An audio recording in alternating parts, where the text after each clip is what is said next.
The Academy's air always smelled of sterilized metal and ambition. Ivy Talon stood alone on the cold floor of the empty sparring arena, her boots planted shoulder-width apart, fists loosely clenched at her sides. The artificial gravity was set higher than standard, a quiet nod to her comfort zone, though no one would admit it aloud. Her breath moved steady through her nose. In, out. Control. That was the word. Not strength, not speed. Control. The Academy instructors didn't like her. Not openly, but she could feel it. In their pause when calling her name. In how they assigned her to fight the loudest xenophobes in the room. Earth was the new variable in their tidy equation, and Ivy? She was the proof that something had changed. The problem was, everyone hated change. The doors behind her hissed open. Morning drills had begun. Aliens of all shapes and species filed into the room, each dressed in a standard-issue silver GI. Sleek. Professional. Sanitized. Ivy hadn't spoken to most of them in days. Not because she was rude, but because she didn't waste effort. Words had weight. And in a place like this, so did silence. Look alive, primitives, came the voice, sharp and mocking. Velzar Drin entered like he owned the floor.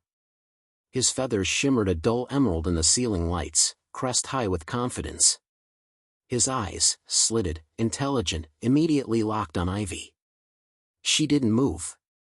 "Oh, our human is meditating again," he said, addressing the others. Trying to remember which limb to hit with. A few cadets chuckled. Most didn't. Ivy had earned a reputation after 3 weeks of winning every match without a sound. That unsettled them more than shouting would have. She turned slowly. Met his gaze. Velzar smirked. "You should smile more, Talon. Might make you seem less like a walking grav anomaly." She didn't blink. "Start the match or start walking." Gasps whispered through the crowd. Velzar's eyes narrowed. He stalked toward the mat, waving to the instructor. "Pair us." "I want this one." "Velzar," the instructor warned, "no escalation. This is a controlled exercise." The Rithari rolled his shoulders. "Of course. A learning experience. For everyone." Ivy stepped onto the mat, calm as a still lake. Her eyes scanned his posture, the twitch in his left ankle, the flare of his nostrils. He was planning something, probably big and flashy. He wanted to humiliate her. She just wanted to get through the morning. "Begin," the instructor called. Velzar struck fast. A sweeping kick aimed high, more theatrical than tactical. Ivy ducked, slid under, pivoted, her elbow grazed his midsection. He grunted, spun, tried again. Her style was minimal, precise. Every move carved from necessity. They circled. For 3 minutes, neither landed a definitive blow. The audience shifted, murmurs rising. Frustrated, Velzar hissed something in his native tongue. Then he lunged. His hand lashed out, not for a punch, but her neck. He grabbed her throat and lifted. Violating every code of the Academy. Her boots left the mat for a breath. Then everything shifted. Ivy's hands clamped his wrist with surgical grip. Her knees curled midair, slammed into his chest. He staggered. She landed. No flourish. No roar. Just movement. With terrifying calm, she twisted her body, and something snapped. Velzar screamed. His knees buckled, arm falling useless at his side. The crowd froze, wide-eyed. Ivy stood over him, his collarbone still held between 2 fingers. Her face expressionless. The bone hit the mat with a soft tap. Velzar whimpered. "Don't touch my neck," she said, quiet as a threat whispered in the dark. Blood trickled from the Rithari's side. Medics rushed the floor, shouting commands. The instructor barked for everyone to step back. Ivy didn't move until they reached her. A siren wailed above them. Cadet Talon, the voice over the speaker blared, "Report immediately to Tribunal Holding." Velzar was already on a stretcher, groaning in disbelief. Ivy walked off the mat, straight-backed, as if nothing had happened. Her heart rate was already steady. She'd been taught to control it. 2 officers waited for her outside. Neither met her eyes. As she was escorted down the corridor, alien cadets pressed against the walls to make space. Some looked afraid. Some looked angry. 1 or 2 looked impressed. She ignored them all. Because Ivy Talon knew something now, it wasn't about whether they feared her. It was about how long they could pretend they didn't. The holding cell didn't have bars, just a force field humming low and constant, like a digital throat clearing no one acknowledged. Ivy sat on the bench, elbows on knees, eyes fixed on her boots. They were scuffed. One had a smear of Velzar's blood. She hadn't noticed before. A soft footstep. Then another. Someone entered beyond the barrier. Ambassador Rollins stood there, jacket unbuttoned, expression unreadable. He looked like a man who'd stared down death and found it underwhelming. "You've made quite the impression," he said at last. Ivy didn't look up. "That wasn't my goal." "I didn't say it was. But out here? Doesn't matter. Impressions stick. Especially violent ones." She said nothing. He stepped closer. The force field flickered, allowing entry only for him. Tribunal's not about fairness. It's about optics. You broke a Rithari cadet's collarbone. On camera. Now half the council wants you gone. And the other half, she asked quietly. They're impressed. Or frightened. Or both. Ivy finally met his gaze. Is there a difference? Not to them. But there is to you. He sat beside her, knees cracking with age. I read your file. I saw what happened to your father. That mining vessel, no rescue protocol, no crew accountability. You filed a report. No one read it. I did. That surprised her. She didn't show it. You've been holding it in, Rollins said. That guilt. That fire. You trained hard enough to bury it, but it's still there. Waiting. I didn't lash out. No. You reacted. Controlled. Calculated. He nodded with a strange kind of pride. And that terrifies them more than if you'd lost it. The door behind them hissed open. A robotic voice declared, Cadet Talon. Tribunal is assembled. The tribunal chamber was a coliseum dressed up like a courtroom. Each representative occupied their station, a semicircle of species watching one girl from a Deathworld stand trial. Ivy stepped onto the platform. No cuffs. No guards.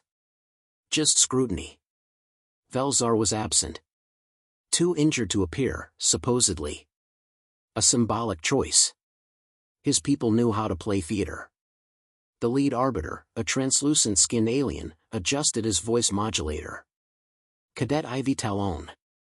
You are here regarding an incident during sanctioned training.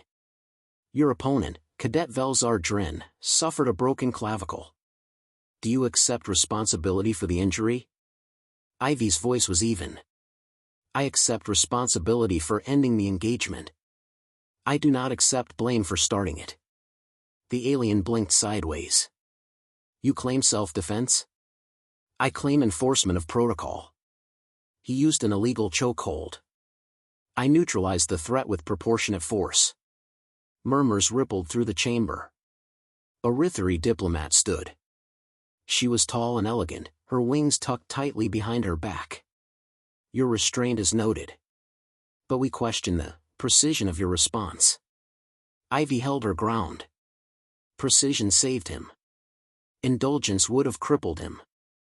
The ambassador from Nyrex Prime, whose people communicated in pulses of light, flashed a brief strobe pattern. A translator AI spoke for him, intent is relevant. Did you intend to injure him? Yes, Ivy answered, unflinching. Because he intended worse. The chamber hushed. No one interrupted her. Earth is not a violent species by default, she continued. but were bred by violence. By extinction events. By starvation and war and competition. My reactions aren't random. Their evolution honed into habit. He grabbed my throat. I acted to survive. Rollins, seated in the observation row, gave the smallest nod. Another delegate, a Yelnari judge with fronds instead of fingers, whispered through its translator, "And if another cadet provokes you again?" "I hope they don't," she said simply. A brief silence. The tribunal shifted gears. They called witnesses. Cadets. Instructors. Captain Rhea Stone appeared via hololink. Her message was brief and steel-cut. "Cadet Talon is the calmest fire I've ever met. She burns only when lit, and she burns clean." It helped. Not much. But enough to make them pause. Then came Velzar's testimony. A hologram of him, recorded hours earlier, played before the room. He wore a sling and a scowl. "I underestimated the human," he said. "I admit that. But she struck like an apex predator. She wanted to dominate." He winced theatrically. "She didn't break the rules. But she broke the spirit of them." Ivy tilted her head.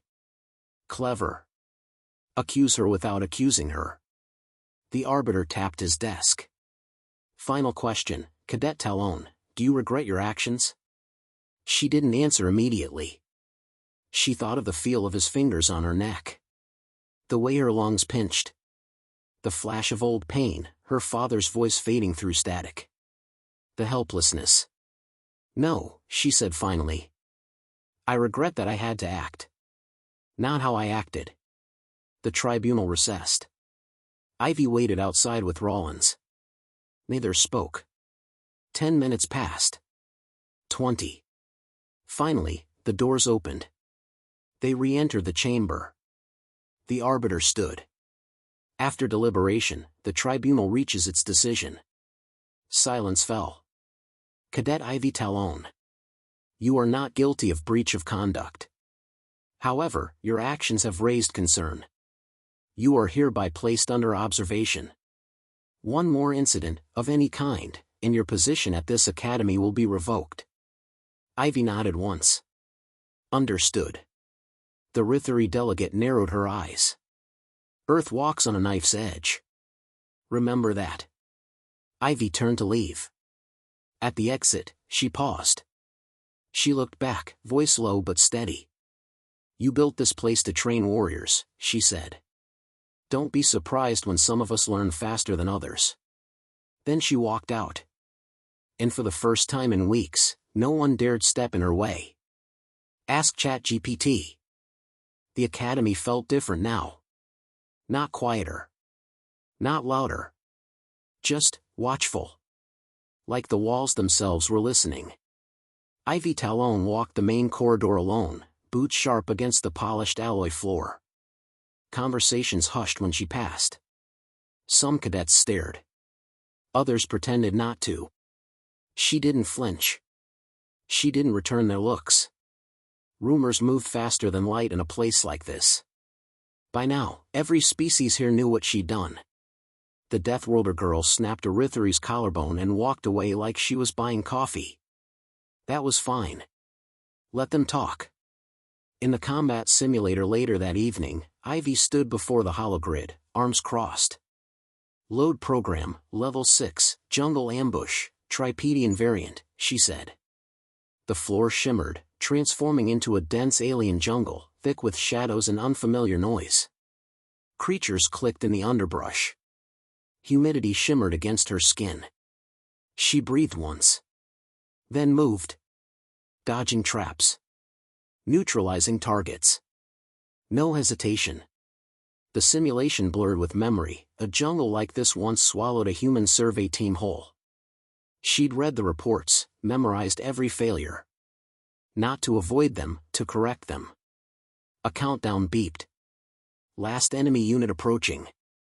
She pivoted, elbow to throat, knee to sternum, grab, drop. Simulation, complete. The jungle dissolved. Ivy wiped her brow, not from exhaustion, but out of ritual. A voice behind her. You fight like a ghost. She turned. Velzar stood at the edge of the simulator, arm still in a sling. His feathers dulled, but his pride clearly remained. You shouldn't be here, she said. I'm not here to fight.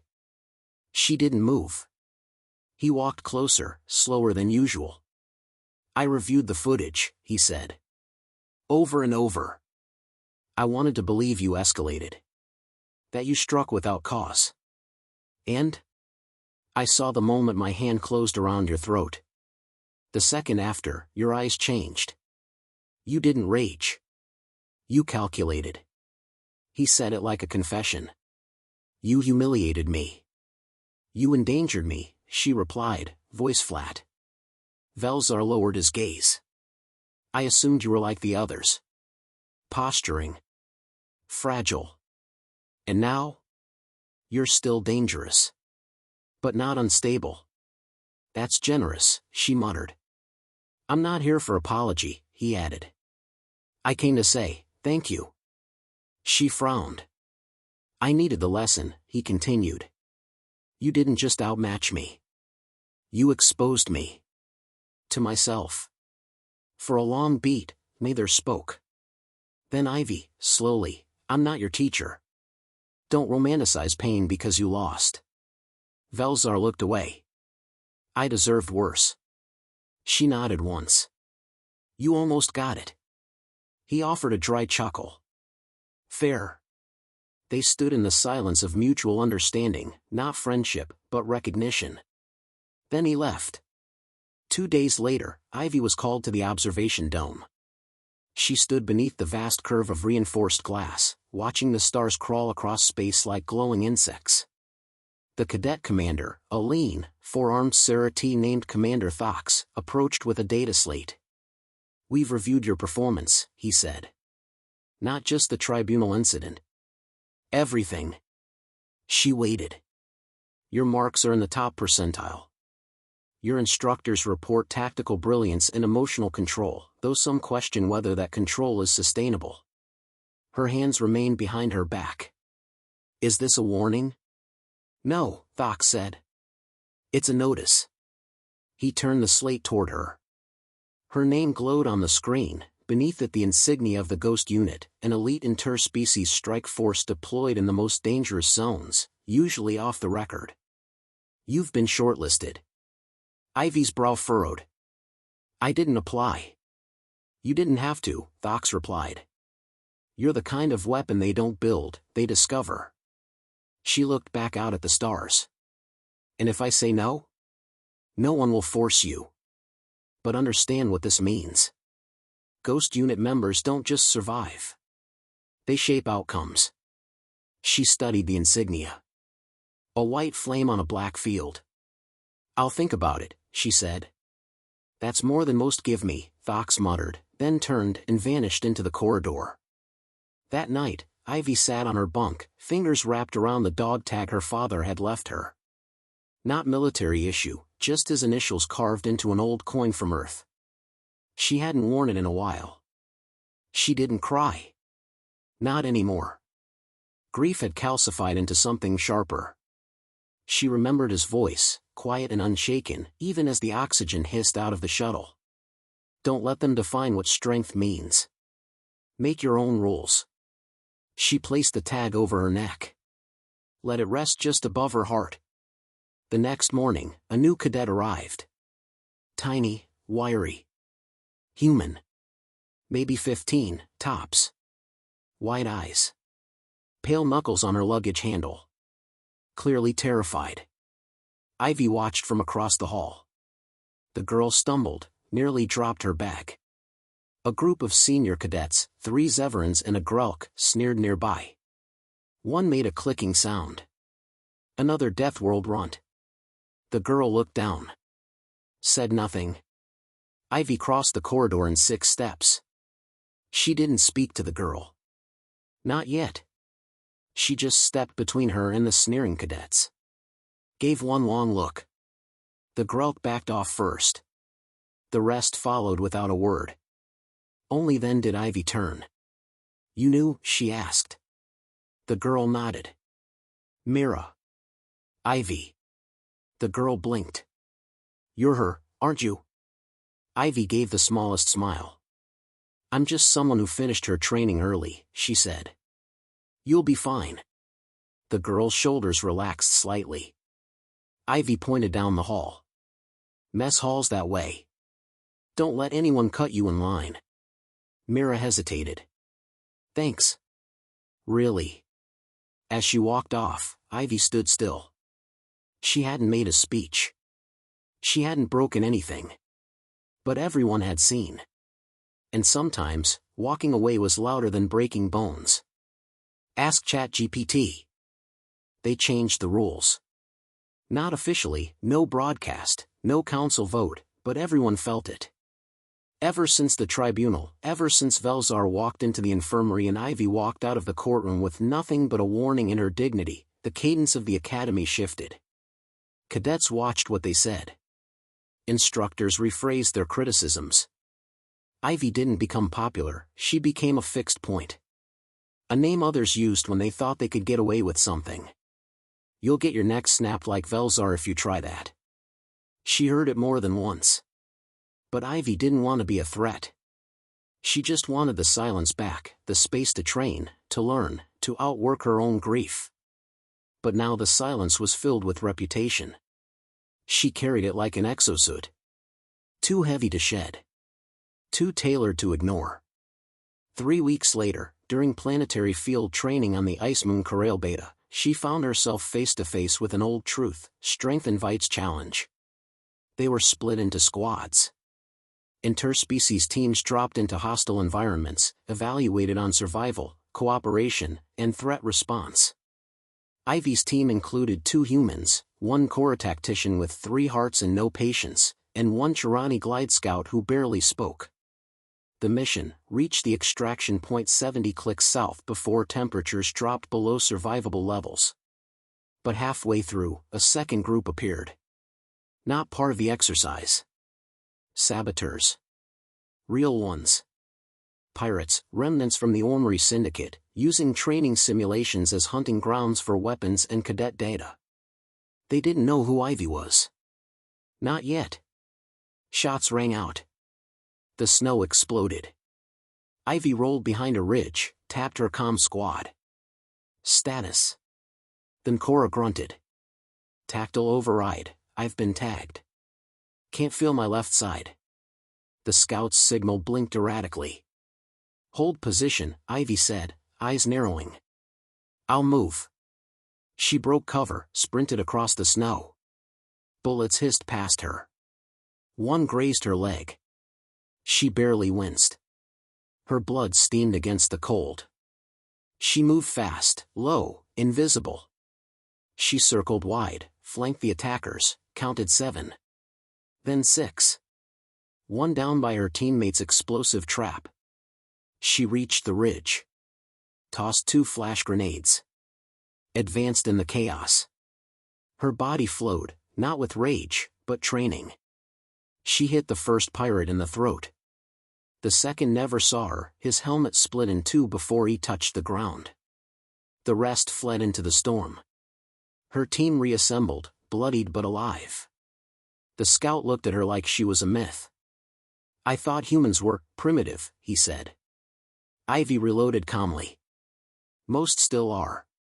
2 days later, the debrief played in the Academy's central hall. Footage of Ivy's solo push. Her takedowns. Her coordination. Her refusal to leave the injured Korra behind. The commandant ended the session with clipped words. Cadet Talon upheld the values of the Interstellar Cadet program under live fire conditions. She demonstrated judgment, restraint, and leadership. This concludes the briefing. Applause came hesitantly. Then stronger. But Ivy didn't attend. She sat on the edge of the Academy's outer ring, facing space through glass reinforced with alloy from 6 planets. Stars blinked at her like ancient memories. The scars on her knuckles ached. Her body was healing. Her mind was always alert. Rollins joined her. He didn't speak for a full minute. You're famous now, he finally said. I didn't ask to be, she replied. No. But you earned it. She shook her head. I didn't want a story. That's the thing about stories, he said. You don't always write them. Sometimes you just survive long enough to become one. She looked over at him. Is that why you took this post? To watch the next one rise? He smiled. Maybe. Or maybe to keep the fire from burning everything down. She exhaled slowly. They still don't trust us. No. But now they respect you. That's a start. Later that week, she returned to the sparring arena. The same polished mat. The same hush before a match. Her opponent, a hulking Orvanti, twice her size, 4 arms, massive reach. The room held its breath. They bowed. Ivy stepped forward. The match began. This time, she didn't wait for aggression. She probed, circled, kept her stance light. The Orvanti charged, predictably. She ducked, swept his legs, flipped over his shoulder, and pressed him to the mat with 2 fingers at his throat. It was over in 9 seconds. The crowd didn't gasp this time. They just nodded. Because now, they weren't surprised. After, as Ivy toweled off, Mira approached again. The new cadet had lost her awkwardness. She moved like someone who'd started believing her place here wasn't a mistake. I've been studying your tapes, Mira said. Ivy raised a brow. And? You don't fight to win, she said. You fight to finish. Ivy folded the towel slowly. That's the only way to survive where I'm from. I want to learn that, Mira said quietly. Ivy studied her a moment. Then stop trying to look strong. Start trying to be still. Still? Still means steady. Still means dangerous when necessary. Everything else is noise. Mira nodded, storing it away. As the younger cadet walked off, Ivy leaned against the wall. A long shadow moved beside her. Velzar again. He said nothing at first. Just stood beside her. After a while, you're teaching her. No. She's learning. He gave a sideways smirk. Difference? She asked. You grabbed. He accepted that. I deserve that. Again. She gave a rare smile. You're learning too. Velzar exhaled. The academy changed after you. No, Ivy said, eyes scanning the arena. It remembered why it was built in the first place. In the academy archives, under a new entry, a file was logged. Case Study 2479A, Human Cadet Response Under Cross-Species Stress. Subject, Ivy Talon. Alias, The Still Flame. Result, active. Recommendation, observe. Emulate. Never underestimate. Because she hadn't just passed the tests. She had rewritten the scale. Ask ChatGPT.